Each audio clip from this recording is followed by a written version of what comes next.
Sarah Mitchell had always been the type of person who minded her own business in the small town of Cedar Falls, Wisconsin. At 28, she worked as a veterinary technician at the local animal clinic, spending her days caring for pets while maintaining a quiet, almost invisible presence in the community.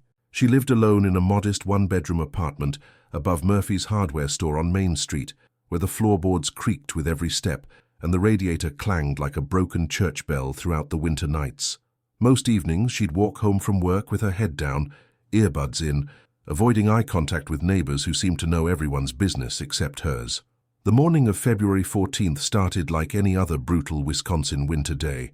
Sarah pulled on her thick wool coat, wrapped a scarf around her neck until only her eyes were visible, and stepped outside into air so cold it felt like needles against her exposed skin. The temperature had dropped to -15 degrees overnight, and a thin layer of fresh snow crunched beneath her boots as she made her way down Main Street toward the clinic. The old Victorian houses lining the street stood like frozen sentinels, their windows frosted over, smoke curling from chimneys into the gray morning sky. Cedar Falls had that particular small-town silence that comes with deep winter, where even the sound of her footsteps seemed muffled by the cold. She was running late because her ancient Honda Civic had refused to start again, leaving her to walk the 8 blocks to work. As she hurried along River Road, which ran parallel to the Cedar River that gave the town its name, she could hear the unusual sound of rushing water. The river, which typically froze solid by mid-January, was running higher and faster than she'd ever seen it this time of year. The recent warm spell the previous week, followed by this sudden deep freeze, had created dangerous conditions with chunks of ice floating in the dark, fast-moving current. Sarah was focused on her phone, texting Dr.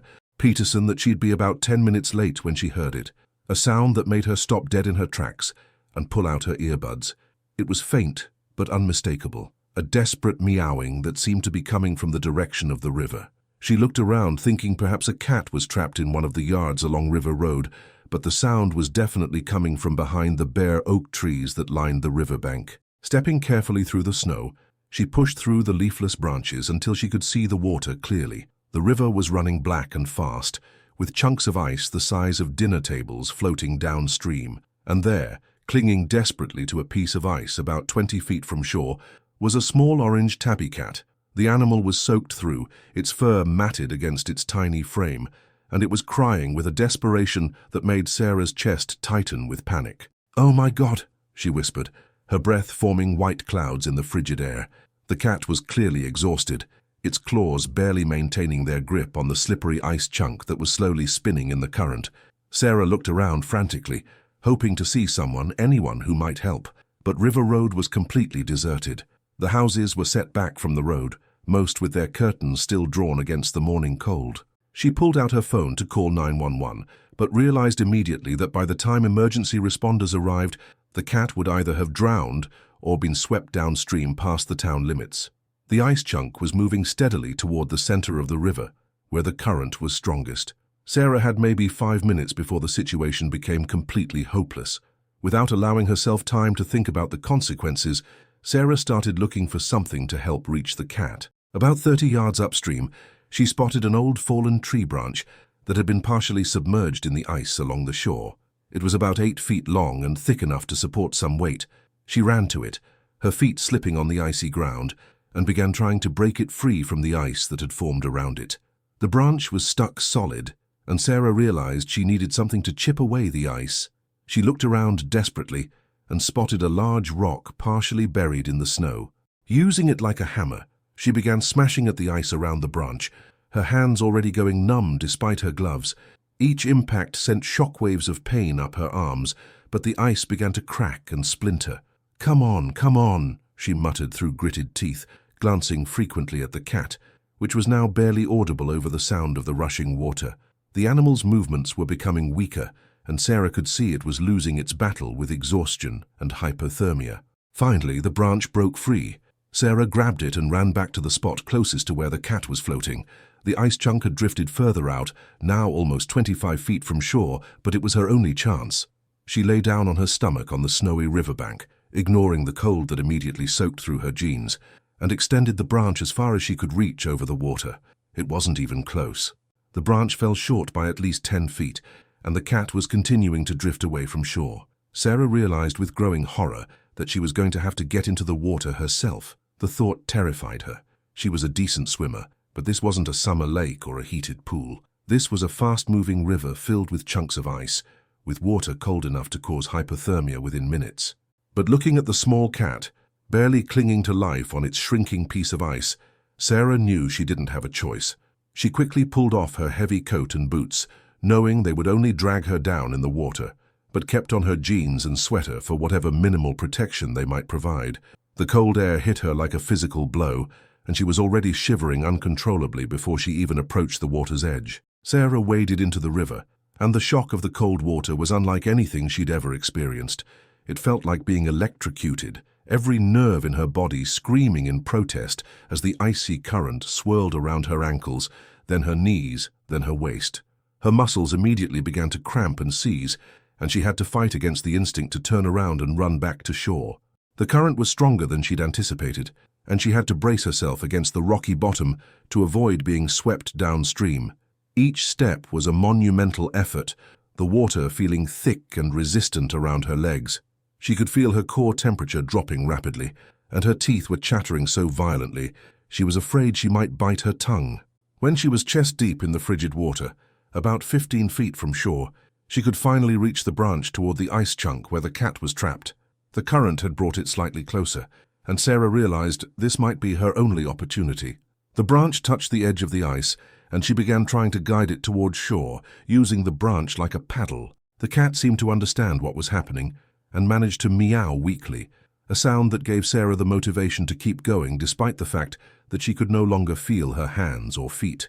The ice chunk was heavy and awkward to maneuver, but slowly, painfully, she managed to guide it toward the shallower water near the shore. When the ice finally scraped against the rocky bottom in about 3 feet of water, Sarah reached out with numb, clumsy hands to grab the cat. The small animal was barely conscious, its eyes glazed and its body limp from cold and exhaustion. Sarah tucked it inside her sweater, against her chest, and began the agonizing process of getting back to shore. Her legs were barely functioning, and she fell twice in the shallow water, soaking herself completely and sending fresh waves of cold through her body. By the time she finally crawled out of the river, she was hypothermic and going into shock. Her hands were shaking so badly she could barely function, and her vision was starting to blur around the edges. But the cat was alive. She could feel its tiny heartbeat against her chest, weak but steady. Sarah managed to grab her coat and wrap both herself and the cat in it, then stumbled toward River Road, leaving her boots behind in her desperation to get to warmth and help. She was barely coherent when old Mr. Henderson found her 20 minutes later, collapsed on his front lawn just 3 houses down from where she'd entered the water. He'd been coming out to start his truck for work when he saw her lying in the snow, clutching something against her chest, her lips blue and her whole body convulsing with cold. "Jesus Christ, what happened to you?"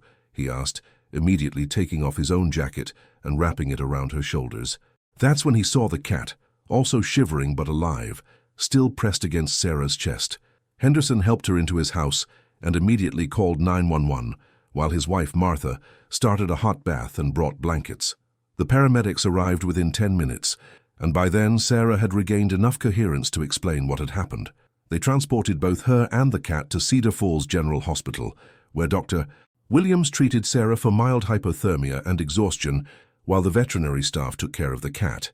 The story might have ended there, just another small act of kindness in a small town, except that Martha Henderson had called her sister-in-law, who worked at the local newspaper, and within hours word was spreading throughout Cedar Falls about what Sarah had done. By evening, the story was on the front page of the Cedar Falls Gazette, with the headline, "Local Woman Risks Life to Save Cat from Icy River."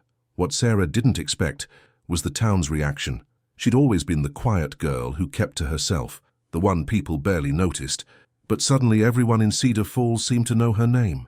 When she returned to work 2 days later, still weak but cleared by the doctors, she found the clinic's waiting room filled with flowers, cards, and homemade food from townspeople she'd never even spoken to. Mrs. Patterson from the bakery had brought fresh bread and cookies. The Johnson family, who owned the gas station, had left a gift card for free fill-ups for a month. Even the mayor, Bill Kowalski, stopped by to personally thank her and present her with a key to the city, something that hadn't been done in Cedar Falls for over 15 years. "You know," Dr. Peterson told her as she struggled to process all the attention, In 30 years of practicing veterinary medicine in this town, I've seen a lot of people who claim to love animals. But what you did, Sarah, that took real courage, real love. The cat, whom Sarah had decided to name River, recovered fully within a week. The vet determined he was probably about 2 years old, healthy despite his ordeal, and had no microchip or identification. When the required waiting period for stray animals passed without anyone claiming him, Sarah officially adopted him, though everyone in town already considered them a pair. But the real change wasn't just in Sarah's living situation. It was in how the entire town now saw her, and more importantly how she saw herself. People who had never given her a second glance now stopped her on the street to chat. The mailman, Jerry, started leaving packages inside the hardware store, instead of just dropping them at the door. Mrs. Kowalski from the diner began saving her a piece of pie every Friday, refusing to let Sarah pay for it. "Heroes don't pay for pie in my establishment," she'd say with a wink. Even more surprising to Sarah was how natural it felt to be part of the community. She'd always assumed she was meant to be alone, that she was too awkward or boring to really connect with people, but she discovered that her quiet nature wasn't a flaw, it was just who she was, and the people of Cedar Falls appreciated her thoughtfulness and genuine care for others. 3 months after the rescue, Sarah was asked to speak at the high school graduation ceremony about courage and community service. Standing at the podium, looking out at the faces of people who had become friends rather than strangers, she realized that saving River had saved something in herself as well. "I used to think being quiet meant being invisible," she told the graduates, "but I learned that sometimes the most important actions aren't the loudest ones. Sometimes courage isn't about seeking attention or recognition. It's about doing what's right even when you're scared, even when no one's watching, even when you don't think of yourself as brave." River, now a healthy, confident cat with a glossy orange coat, had become something of a town mascot. He spent his days at the clinic with Sarah, greeting patients and somehow seeming to sense which animals needed extra comfort. Children would ask their parents to bring them by just to see the River cat, and River would purr and allow himself to be petted, as if he understood his role in bringing the community together. The rescue had also inspired other acts of kindness throughout Cedar Falls.